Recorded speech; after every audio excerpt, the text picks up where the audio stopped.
วันนี้พวกเขาจะไปใส่หูยว่ะยอดสวงเนรมิตแหล่งท่องเที่ยวแหล่งใหม่ของประเทศลาวขึ้นกับวัน มากันจะโค้ง วันนี้มียี่ห้อเนี่ยอันนี้กระดาอันนี้กระปุกอีกกระปุกด้วยสี่อันนี้ค่ะ กัน อันนี้เด็กแนะนำเนี่ยอันนั้นเด็กแนะนำตัวในผู้สาวมีจับกี้เนอะ ให้น้ำแบบนี้ คนนี้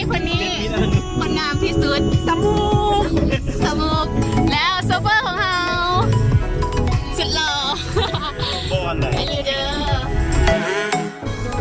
เอ้ยฮอตแล้ว เต้นเอามันอยู่มองแดงเดี๋ยวพอแล้ว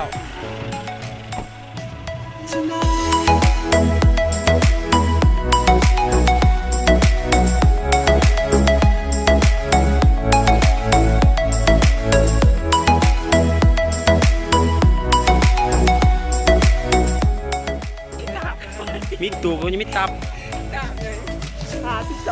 52กินไผ่นะแถมทำท่าม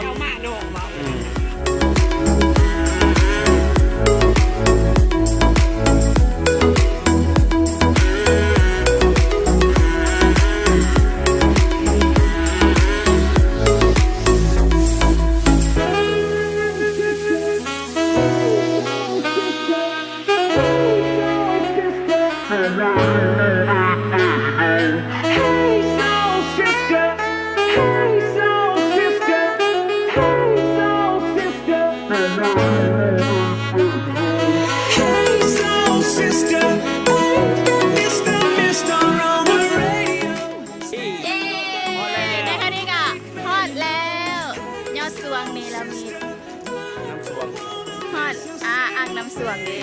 เอ้ากระเจ้าใส่วัดยอดสวงนี่แล้วมีอันนี้กะเดอะแกงเต้นเฮาอยู่ตอนนี้เฮาเศร้าอยู่เต้นนอนเป็นเต้นไงเต้นนอน4 คนราคา300,000กีบเฮามา7 คนว่าเป็นอย่างเฮาย้ายสมนุครัวมาอยู่พี่แล้วเสื้อมุ้งเอียงก็เอามาเบิด พาปูที่นอน มือกีตาร์ ยังเก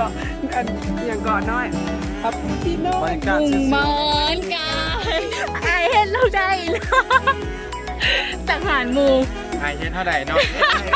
ว่าไหนเนาะ อันนี้กะอย่าถ้าเบิ่งตอนแรงมันจะเป็นเราได้เนาะ พูดแห้งจะพูดอะไรไม่ได้ต้องพอแล้วจะยืดยิ้มมากเลยใช่ดิเนี้ยมันนั่งหอนแห้งสิ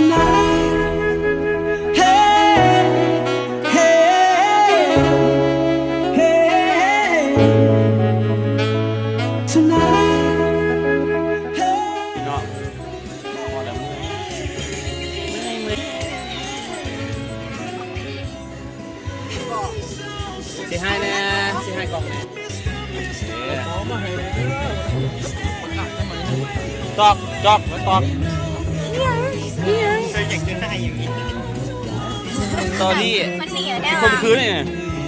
มือแดงเลยจัดหนัก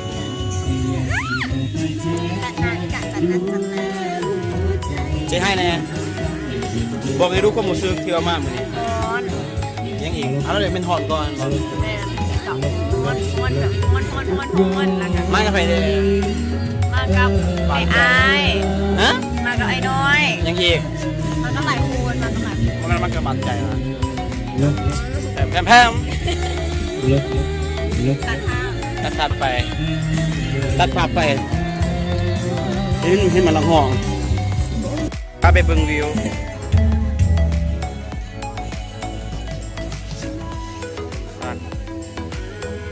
แสงงาม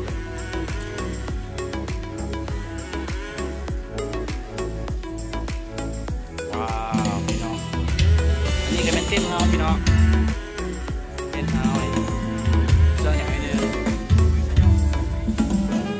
มีหลายเต้นอยู่เด้อว้าวบ้าอย่างแน่ผมรู้สึกมาเหมือน วิดีโอ กระเป๋าอย่างไรผมรู้สึกกินน้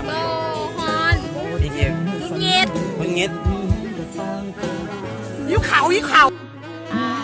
ตอนนี้กะมันฮอตแต่ฮอตแบบนักดนตรีกะซัดเลยเดี๋ยวพาไปดูบรรยากาศพร้อมๆน้ำสวนแดดฮอตหลายตัวนี้โคตรฮอตเลยบอกได้คำเดียวว่าไม่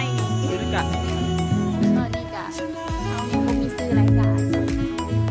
อันนี้ก็จะเป็นจุดเช็คอินน้ำสวง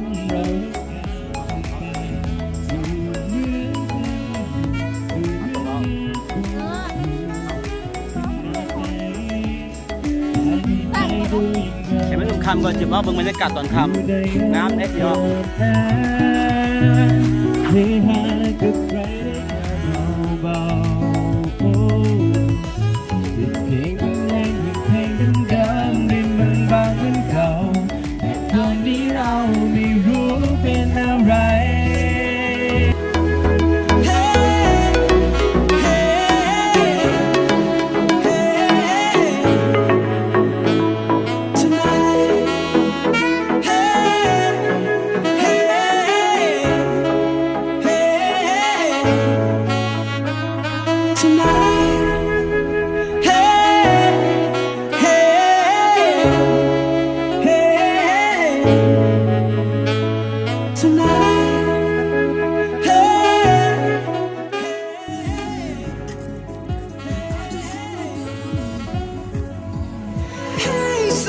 Sister, ain't that Mr. on the radio? Stereo, the way you move ain't fair, you know. Hey, soul sister, I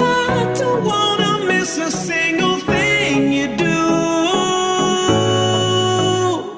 tonight.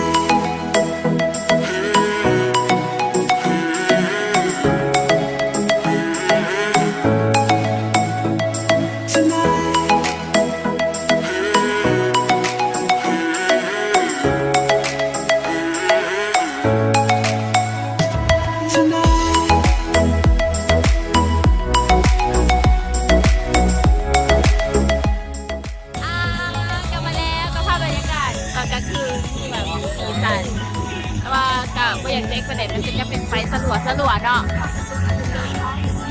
กำลังกินข้าวเลย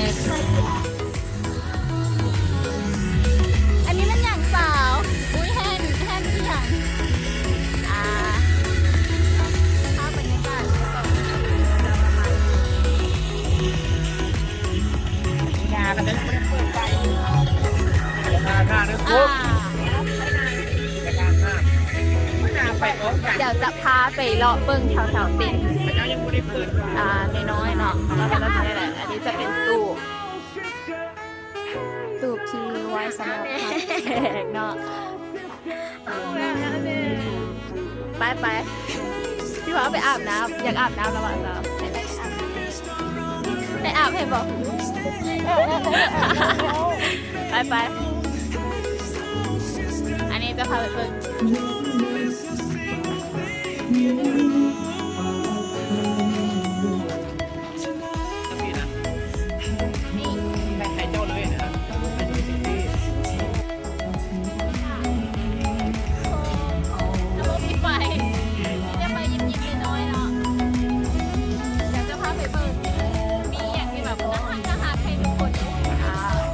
ถ่ายรูปมานี่ไปเดินรถ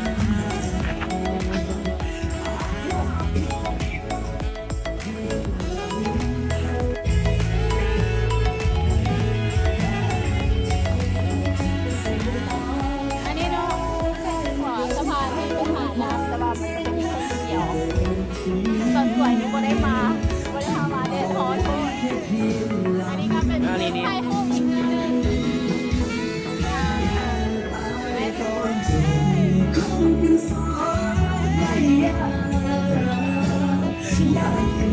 ใช่เนี่ย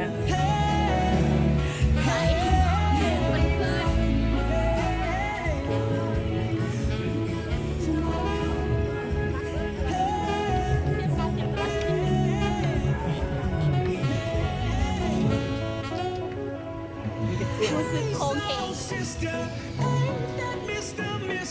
on the radio? ถ้าไผ่มากอะไปลอยน้ำก็เป็นกะระวังไปเด้อ เพราะว่า น้ำมันเลิกยากอันนี้เป็นกระโปรง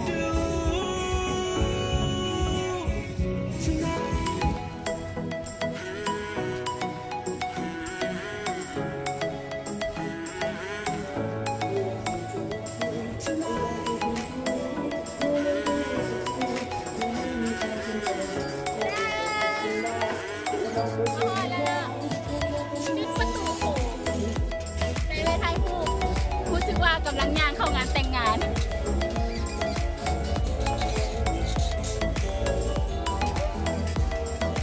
คิวงานคุณเจอตอนนี้มันมืดแล้ว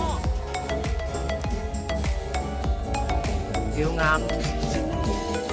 คนกระงามแท้ ถ่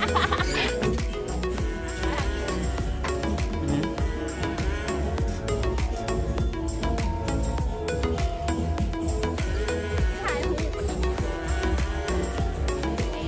อันนี้ก็ฮอดจุดฝ่ายสุดแล้ว อันนี้จุดฝ่ายสุดของ อยู่ที่งามโอ้เป็นประเด็นก็ต้องตกหิน ตกแล้ว เริ่มหักแสงงามเลย แสงงาม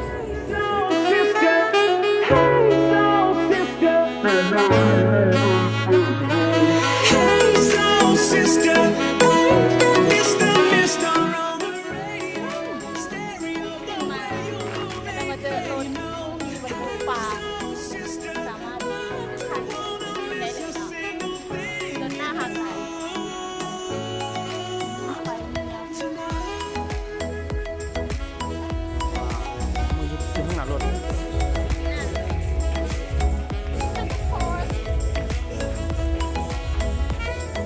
เอาว่าวมาเนี่ยว่าวเป็นบางแสงเป็นบางแสงมัน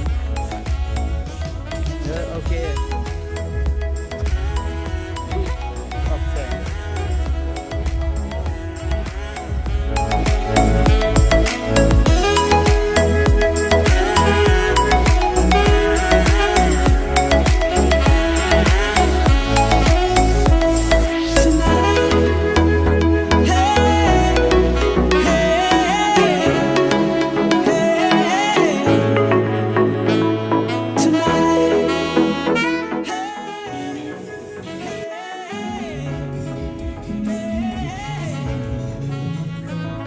Tonight,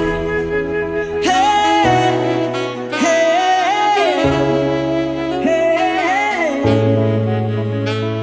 tonight, hey,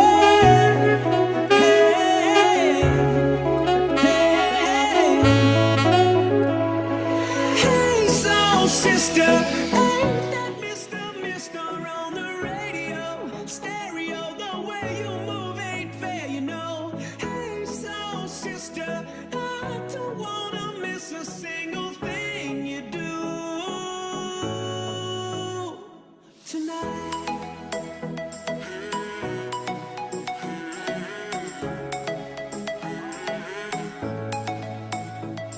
Tonight.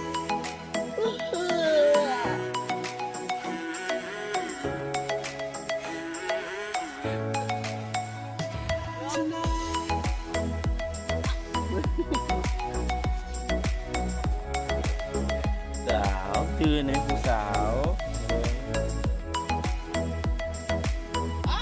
เป็นท่าโลโลเล่ สองแฟนมันต่อกัน โอ้ย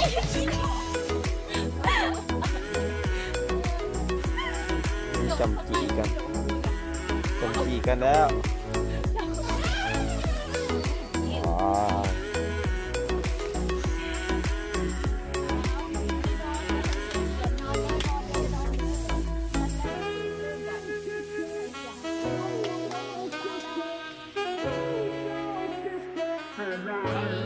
ดีแล้วดีแล้ว ได้ บรรยากาศดีหลายแต่แบบอยากสูบโคตรโคตร Soul sister, Mr. on the radio. Stereo, the way you move ain't fair, you know.